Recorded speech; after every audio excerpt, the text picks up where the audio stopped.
Billiard. I got so much motherfucking design on right now. Break it down, bring it back, make it clap. I got 3 old thoughts, new guap, wear that thing. Bitches on my line, and you know. Perkenalkan, nama saya Susanti dengan NIM 22262010110 dari Prodi Teknik Industri.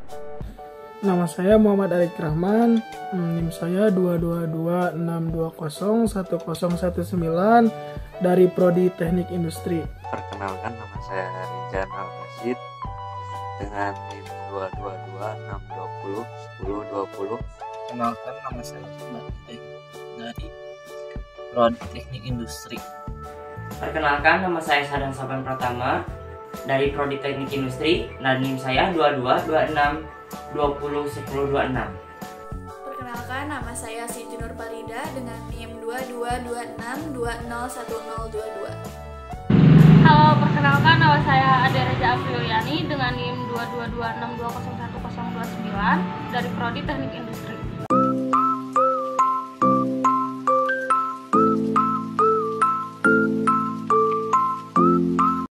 Saya akan menjelaskan apa sih itu kesetimbangan.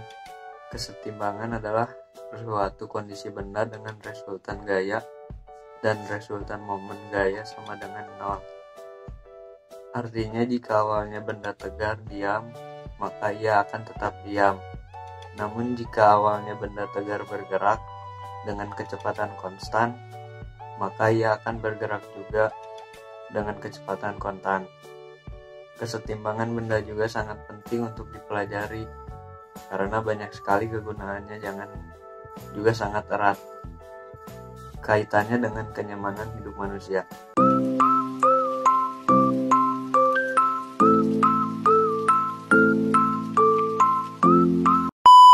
Selanjutnya yaitu macam-macam kesetimbangan benda tegar. Kesetimbangan dibagi menjadi 3. Yang pertama, kesetimbangan stabil, yaitu kemampuan suatu benda untuk kembali ke posisi semula saat benda diberi gangguan ataupun momen. Yang kedua, kesetimbangan stabil, yaitu kesetimbangan yang terjadi jika benda tarik bisa kembali ke posisi semula saat gangguan tersebut menyebabkan posisi benda tersebut berubah. Yang ketiga, kesetimbangan netral, yaitu kesetimbangan yang terjadi jika benda mendapatkan gangguan dengan pusat gravitasi 0 pada benda telat naik atau telat turun, akan tetapi benda berada di posisi yang baru.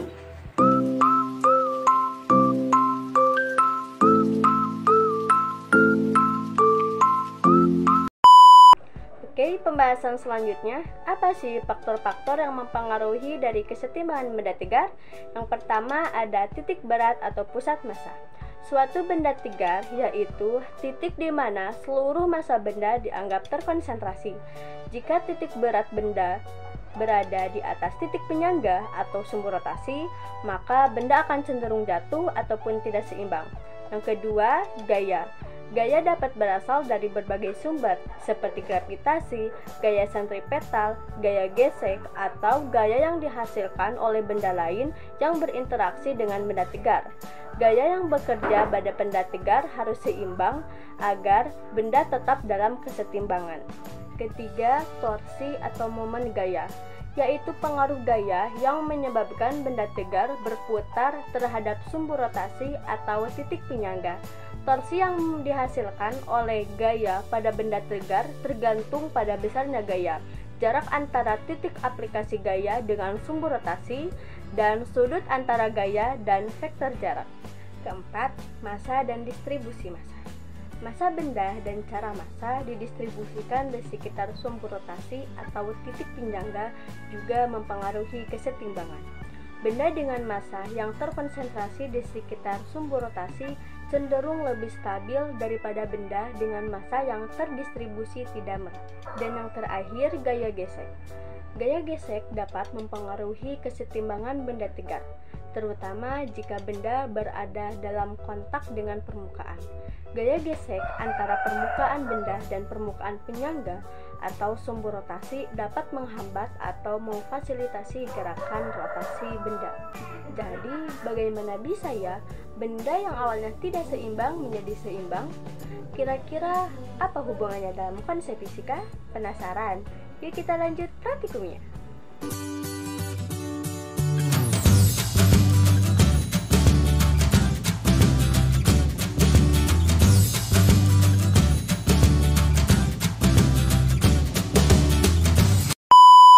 Saya akan mempraktekkan tentang kesetimbangan benda tegar pada bibir gelas. Siapkan air, gelas kosong, beban, penggaris kecil. Siapkan gelas yang masih kosong, lalu letakkan penggaris di bibir gelas sehingga posisinya seimbang. Yang ketiga, letakkan beban. Di sini saya menggunakan keruncing di atas. Lalu, apa yang terjadi?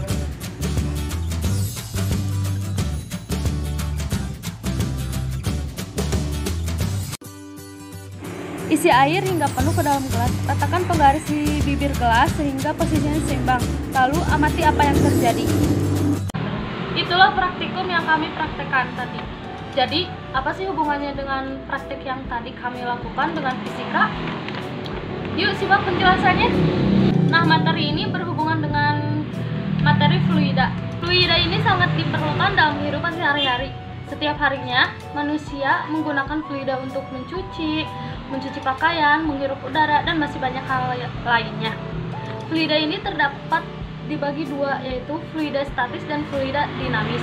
Statis adalah fluida yang sedang diam. Contohnya, air di dalam gelas. Gaya gravitasi menyebabkan zat cair di dalam wadah selalu tertarik ke bawah.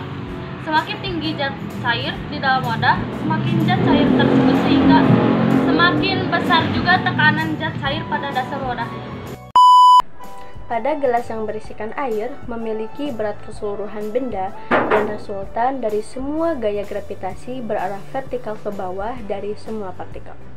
Resultan ini bekerja pada suatu titik tinggal yang disebut dengan titik berat yang terdapat pada bibir gelas. Kita juga dapat menyatakan titik berat sebagai suatu titik tempat resultan gaya gravitasi partikel-partikel berkonsentrasi pada titik ini. Nah, ketika kita menumpukan benda tegar yang kami gunakan, di sini kami menggunakan penggaris sebagai titik beratnya, maka benda-benda berada dalam kondisi kesetimbangan statis dan benda tidak akan pernah terjatuh. Nah, yang selanjutnya praktek kesetimbangan benda tegar yang kedua agar memungkinkan kita untuk memahami lebih dalam tentang materi kesetimbangan benda tegar. Yuk simak videonya.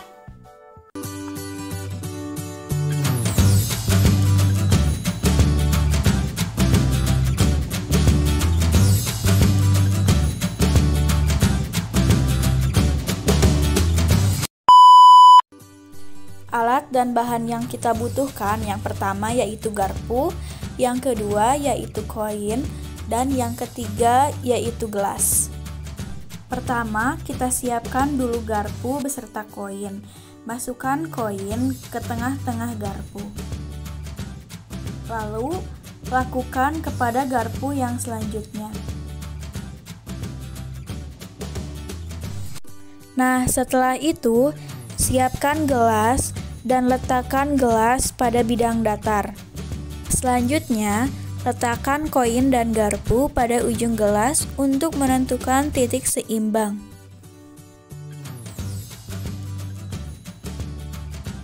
Nah, di sini bisa kita lihat garpu, koin, dan gelas berada pada titik setimbang. Kesetimbangan ini terjadi ketika pusat massa sistem berada pada posisi yang stabil. Nah, pada praktek ini menunjukkan konsep dasar kesetimbangan benda tegar. Dalam kesetimbangan, gaya-gaya dan momen-momen torsi yang bekerja pada benda harus seimbang. Artinya, jumlah gaya dan momen torsi di sekitar sumbu rotasi harus nol. Pada praktek ini, gelas bertindak sebagai sumbu rotasi atau titik tumpu, dan garpu dengan koin di ujungnya menciptakan momen torsi untuk mencapai kesetimbangan. Kita perlu menyesuaikan posisi koin pada garpu sehingga momen torsi dari sisi yang satu seimbang dengan posisi torsi dari sisi yang lain. Nah, selain itu, praktek ini juga mengilustrasikan konsep pusat massa. Pusat massa adalah titik di mana massa benda tegar dapat dianggap terkonsentrasi. Pada praktek ini juga, kita dapat melihat bahwa titik kesetimbangan koin sejajar dengan pusat massa sistem garpu dan koin.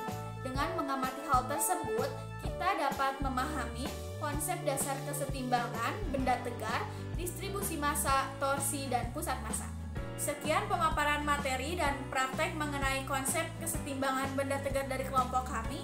Kesimpulannya adalah kesetimbangan benda tegar terjadi ketika jumlah gaya dan momen torsi yang bekerja pada benda adalah nol. Selain itu, distribusi massa benda tegar memainkan peran penting dalam mencapai kesetimbangan. Penempatan massa yang tepat juga dapat menghasilkan momen torsi yang seimbang di sekitar sumbu rotasi. Pusat massa adalah titik di mana massa benda tegar dapat dianggap terkonsentrasi. Titik kesetimbangan penggaris dengan ditambah benda lain ataupun koin sejajar dengan pusat massa sistem garpu dan koin.